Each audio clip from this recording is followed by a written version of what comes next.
about. Some people think it doesn't sound like strength so much as escalation, right? And Donald Trump did win the election from support from a lot of people who were non-interventionists. So they were sick of these forever wars. Hey, welcome back. Genuinely glad you're here today. So what you're about to watch is a panel of conservative commentators on the Five reacting to a military rescue operation, and things go exactly as expected until one of their own panelists, Kat, starts pushing back against the narrative being built right at her own table. She challenges Kellyanne directly, she defends people the rest of the panel is trying to paint as unpatriotic, and the whole energy of the room shifts in a way nobody saw coming. Stick around to the very end because the final moment of this clip is honestly one of the most unintentionally honest things I have seen on that show in a long time, and you will completely miss it if you tap out early. Also, I always love knowing where this community is watching from. So drop your city or country in the comments. It genuinely amazes me every time I see how far this channel reaches, so do not be shy down there. Alright, let's get into it. Have been the second Iranian hostage crisis. They could have paraded these airmen on television. It would have made us look not as superior as we appeared to be, and it could have given them a huge bargaining chip in peace talks. And all of that now has evaporated. They are just watching that slip away. And now you see this great push for more traffic through the Strait. Iraqi oil tankers are getting through there. And it looks like these peace talks have legs. Think about it. We went in there, set up a forward operating base deep inside enemy territory, and got out with absolutely no casualties. The Iranians tried to form some national search party to go get these guys. That never happened.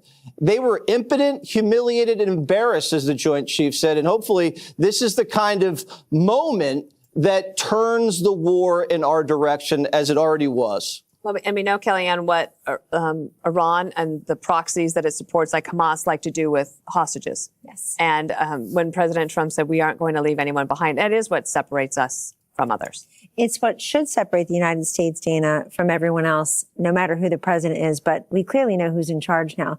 Look, President Trump cannot be more transparent. He addressed us in prime time on Wednesday, Monday at 1 p.m. Eastern. He's back in the White House press briefing room, and he brings with him General Kane and John Radcliffe, the head of the CIA, who brought us, he just gave us the full narrative of what had happened. Obviously, Iran was humiliated by it. These aren't empty threats by President Trump. He's actually forecasting to Iran a way out. Negotiate, capitulate, it's your choice. But he's setting the terms. 155 aircraft going there to rescue. And I just can't help but feel, Dana, I don't want to feel this way, but there's no other way to feel. So many people in our press, so many people in the Democratic Party are rooting for us to fail. What if this happens? What if that happens? What if we can't rescue him? What if he's dead? Isn't this Trump's fault? I've got to say, in the first term there for 4 years, you know how this is. They made us deal in so many hypotheticals, constantly hypothetical. What about this? What about that? What about that? What about this? What if Donald Trump takes the wings off of butterflies? Should we have the butterfly on CNN tonight at 9? Ask them how it feels. They never deal with it than the actual. They don't give enough coverage to what actually happened. So the president's out there saying, I don't care about the critics. I'm going to tell us all what happened. I think what he said last week was so important too when he reminded us all, Vietnam, 19 years. Iraq, 7 or 8 years. World War II, Korea, 3 years. He said 4 to 6 weeks, we're on track. And when something happens that we weren't expecting, like friendly fire or a mistaken, and now this, our airmen having to discharge from the aircraft, he deals with that too. But he brings us along, and we should all be happy about that. I went to the Easter egg roll today. I heard him. He is funny. We'll talk about that later, perhaps.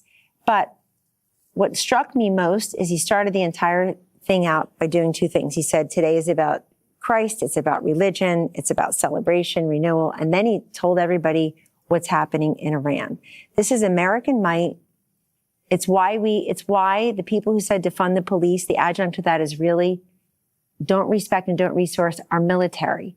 Donald Trump gave the military its first major pay raise in 10 years in the first term. And ever since then, he has shown a contrast with the defund the police, disrespect the military party. We now have one party that could have pulled this off.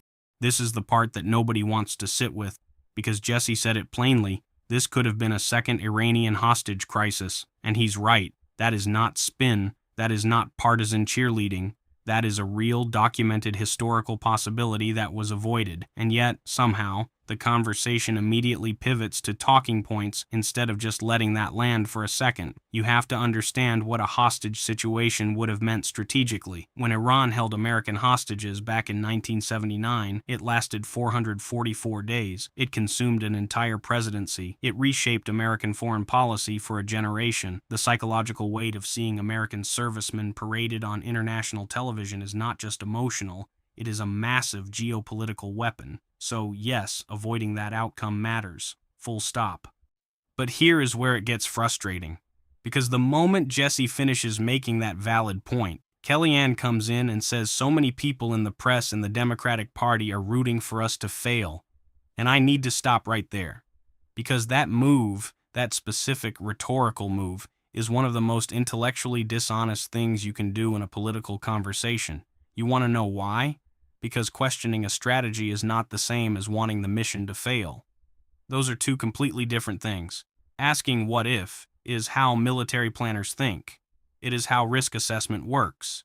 It is how you avoid disasters before they happen. Turning that into a character attack on everyone who raises a concern is not strength, it is deflection. And then, she pivots to defund the police. On a segment about a military rescue operation in the Middle East. Let me say that again, a military rescue, and somehow we end up at a domestic policing debate from several years ago. That is not analysis. That is a playlist of grievances being shuffled on repeat. Here is what people don't realize. When you can't stay on the actual topic without reaching for old culture war ammunition, it usually means the actual topic doesn't fully support the narrative you're trying to build. The rescue was real. The success was real. It did not need all of that extra packaging. And Kat, one of the things that he said last Wednesday night that got some attention was that the Strait of Hormuz will reopen naturally when this is over. But the deadline is about opening the Strait of Hormuz. And he doesn't want the lunatics to hold the world hostage when it comes to oil. Right. Yes. I mean, with the very strongly worded tweet. I mean, if I posted something like that, I do feel like people at this table would hold an intervention for me. Like, I feel... I'll come find you. And I don't have a problem with the F word. Personally, seeing so many people on the right say they're okay with the F word now opens up a lot of opportunities for me personally. So I actually love to see that. But I don't think it was just the F word that people were upset about. Some people think it doesn't sound like strength so much as escalation, right? And Donald Trump did win the election from support from a lot of people who were non-interventionists. So they were sick of these forever wars. They didn't want involvement in Iran. So if they hear about bridges and they hear about power plants, whether there's the F word there or not, then they're going to think that that sounds a little bit like escalation, which doesn't necessarily make them soft or liberals. It is different, Kellyanne, from I think that there are people certainly who they are wrapped up in they don't like Donald Trump, and it can feel like they're rooting against the United States, which is wrong, but it does not apply to everyone. And I think that's an important part of this conversation to distinguish. It doesn't make you anything other than what you've always been, which is a non-interventionist, if you are one of those people. People can believe any collection of things they want to believe. They can be liberal, they can be conservative, they can be independent like I am, and absolutely detest the Iranian regime, and still be concerned when rhetoric starts sounding like escalation, when what you want to see is the opposite of that. And you imagine being, Greg, the two things I wanted to ask you. Waking up on Sunday morning and not feeling amazed by the United States military and their capabilities. And the second thing is, how many children are watching CNN? It is the #1 show among infants. My baby loves it. Yeah, exactly. Starts crying till I put it on. Yeah. I love the contrast between basic people who've been around for the last 10 years and the media. It's a far greater threat to hear an F-bomb than to face a nuclear bomb to them. The greater import is always with words and not deeds. So you have the military rescues, literally one of their own, but we need to be rescued from Trump's words because they're so harmful, especially to children. People telling us, protect the children, the same people that were pushing gender mutilation and drag queens at Story Hour and all that. I think Jesse's right about pretending to be crazy. I will take crazy over a cuck any day. And the Democrat Party is a party of cucks. You know, losers can sit and watch their country get screwed over and over again. And this guy, he says, you know what, maybe if I act a little crazy, that's going to stop. Kat just said something that most people at that table did not want to hear. And she said it anyway, on her own show, surrounded by people who were fully locked into the celebration mode. She looked directly at Kellyanne and said, "Some people don't think it sounds like strength. It sounds like escalation." That is the moment. Right there. Because here is what makes that so significant. Kat is not a liberal. She is not someone who dislikes the administration. She is sitting at that table as a regular panelist on a conservative program, and she still had the intellectual honesty to say, hold on, not everyone who is uncomfortable with this rhetoric is your enemy. She even called out Kellyanne directly. She said, it is different, Kellyanne. It does not apply to everyone, and I genuinely respect that. Because it takes a specific kind of courage to push back when the entire energy of the room is going in one direction. That is not disloyalty. That is called thinking clearly. Here is the part that blows my mind, though. Kat makes this careful, measured, completely reasonable argument about non-interventionists, people who voted for this administration specifically because they were tired of foreign entanglements. And then Greg responds by saying it is a far greater threat to hear an F-bomb than to face a nuclear bomb. Just sit with that sentence for a moment. He is being sarcastic, yes, but the underlying point he is making is that the media cares more about language than about actual geopolitical danger, and I understand the rhetorical punch he is going for. Oh, but what it also does is completely bulldoze over the legitimate concern Kat just raised. She was talking about escalation anxiety from within the conservative base itself. And his response was essentially, stop worrying and trust the chaos. That is not a rebuttal. That is a subject change dressed up as wit.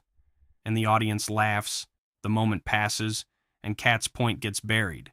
That pattern, where the most honest voice in the room gets drowned out by the loudest one, that is worth paying attention to. I like to think about, like, rescues in general. Like, who do you rescue and from what? Under Trump, we spared no expense in rescuing this serviceman. But under Biden, who did they rescue? You know, they were trying to rescue America from its own military, you know, because it was a bastion of bigotry and hate. So the rescue was turned inward. It was about language, words, pronouns that you needed to be saved from. What a change we're experiencing. Who would the Dems choose to save? Who have they saved? I remember the Dear Brittany Griner. Wasn't that a great save? I just wrote that down for you. But right like, here. if you got to ask them, who would you save? A girl in her locker room or the man in a dress shaving his private parts next to her? We know that answer because they boasted about it. Or a woman at risk for rape or murder, or the criminal illegal who is here and has a penchant for such mayhem. We know that. They called them sanctuary cities. So they even refused to save us from Joe Biden, right? They knew he was done, and they let him rule the country, run the country, even until Election Day when he should have resigned. Once they knew he wasn't capable, he should have gone. The great thing also about this rescue is we have no idea what the racial or political makeup is of the people who did the rescuing. For all we know, they could be trans. But it doesn't matter. They were successful. The reason why they were successful is they weren't splintered into competing identity groups, which you can't really do in the military. And the only way you can win is if you get rid of this hierarchy of the oppressed, which you saw in corporations, which we're getting rid of. But in the military, you take orders from whoever they are, no matter what they look like. So it felt great. And, in war, you have these gaps of uncertainty and you fill them with hope. There are people whose baseline is Trump derangement, and they fill that uncertainty with pessimism. And they are bummed when it turns out that their own assumptions about the world do not turn out the way they are. It is remarkable you were able to work trans into that story. Twice even. Tomorrow, if this story continues, I want the producers to put together a montage. Remember when all of the Democrats, right after President Trump got inaugurated the second time, and they did all those videos saying the F word? Yes. Remember that? And the thing is, like, it seemed offensive because they didn't mean it. So after everything, after the rescue, after the strategy debate, after Kat's genuinely thoughtful pushback, Greg decides the most important thing to do is spend several minutes asking who the other side has ever saved. And look, I get the rhetorical structure he is going for. Contrast is a powerful tool in debate, but the way he executes it goes so far off track that Kat, again, his own colleague, has to call it out on air. Greg brings up Brittany Griner as a failed rescue. Now here is something worth actually understanding. Brittany Griner was a wrongful detainee held in Russia. Her release required a prisoner exchange. Those negotiations are genuinely complicated and historically have never been simple, regardless of which administration handles them. The United States has been doing prisoner swaps since the Cold War.